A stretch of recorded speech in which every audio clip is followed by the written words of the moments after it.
In the bustling heart of Whispering Woods lived Nutsy, a squirrel renowned for his lightning-fast sprints through the trees. His days were a blur of motion, a whirlwind of acorn gathering, branch leaping, and playful chases. One sun-drenched afternoon, Nutsy's usual frenetic energy led him to Shelly, a wise old turtle, inching her way along the forest path. "Hey, Shelly," Nutsy chirped, his bushy tail twitching with amusement. "What's the rush? You should try moving faster, like me." Shelly chuckled, her eyes twinkling with amusement. Nutsy, brimming with confidence, issued a challenge. "I bet I can race you to that giant oak tree and back before you even take a step." Shelly considered the proposal, a knowing smile playing on her lips. "All right, Nutsy," she agreed. "But remember, speed isn't everything." The race began. Nutsy, a blur of brown fur, shot off like an arrow, his tiny claws finding purchase on every branch. He felt the wind rush past him as he navigated the dense undergrowth. Shelly, meanwhile, maintained her steady, unhurried pace, her shell a slow, deliberate rhythm against the forest floor.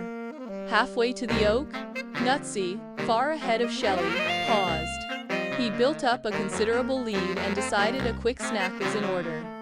He settled down, happily munching on a particularly plump acorn.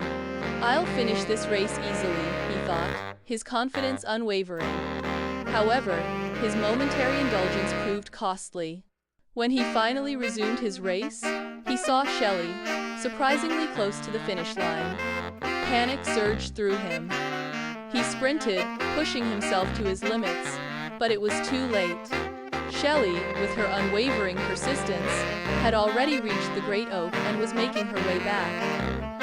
She greeted him at the finish line with a warm smile. "You see, Nutsy," she said gently, "sometimes the key to success isn't speed, but patience and consistency." Nutsy, breathless and humbled, sat beside her, his chest heaving. He looked at the forest floor, the path he'd raced across, and realized Shelly was right. He'd been so focused on the speed of his journey that he'd failed to appreciate its beauty, its rhythm, its steady progress. He smiled, a new understanding dawning within him. He had learned a valuable lesson that day, a lesson that would forever change the way he raced and lived in Whispering Woods.